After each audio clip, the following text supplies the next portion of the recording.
我叫张俊佳，对，然后我本来是中国医药大学毕业的学生，然后我是非本科系算三类组出身的嘛，其实跟设计完全不相关。因为一些家里就是家庭背景的因素，然后本来是要从工程开始做起，对，但是我发现做工好像不是我的兴趣，我不喜欢就是一直关在同一个空间里面，然后跟特定几个师傅相处，对，然后一整天下来，然后5点多下班这样回家。我喜欢走出社会，接触人群，对，所以我就建立就是设计师，他就是我的目标。那因为缘分的关系，我那时候案子刚好离王建很近，所以我就是下班之后就走进来王建补习班，然后里面的小姐就非常亲切，对，然后就是跟我讲解一些设计师，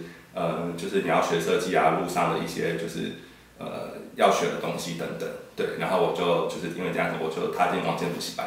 那时候来到王建设计补习班啊，其实我发现很多这边的学员都是非本科系的，那他们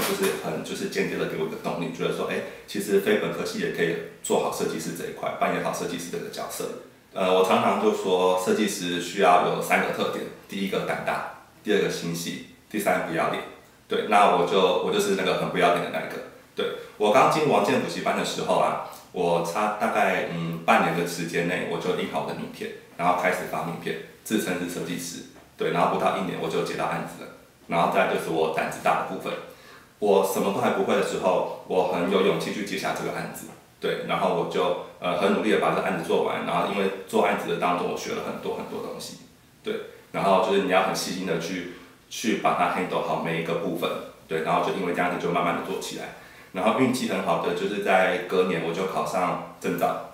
对，工程管理的证照。我在前年的圣诞节开公司，然后到现在公司刚好满1年，对，然后在这1年当中，其实我的公司我算是很努力很打拼，然后公司拓展的很快，对，目前就是在上海也有点，然后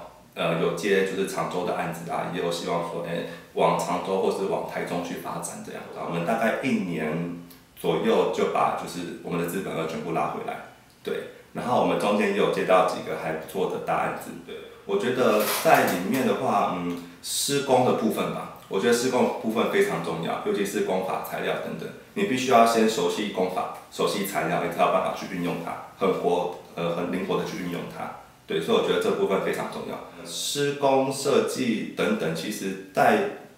出去之后的职场帮助其实都还蛮大的。对，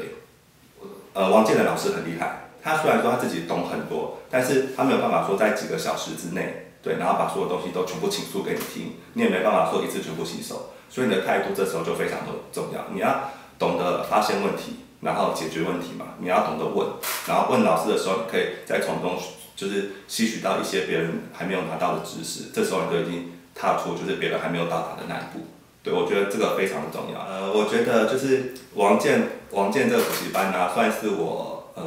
算是衔接我从学生时代然后到出社会的一个很重要的衔接点。那它帮助我很多，尤其是这边的就是所有的教职人员啊，或是这边的行政人员，对，都非常的亲切，然后让我就是不会很彷徨说，我毕业之后我要干什么？对，我一旦锁定了设计师这一块，然后这边的人很辅助我，就是很帮助我在这一块成长。对，我觉得这一点我非常非常感恩王建的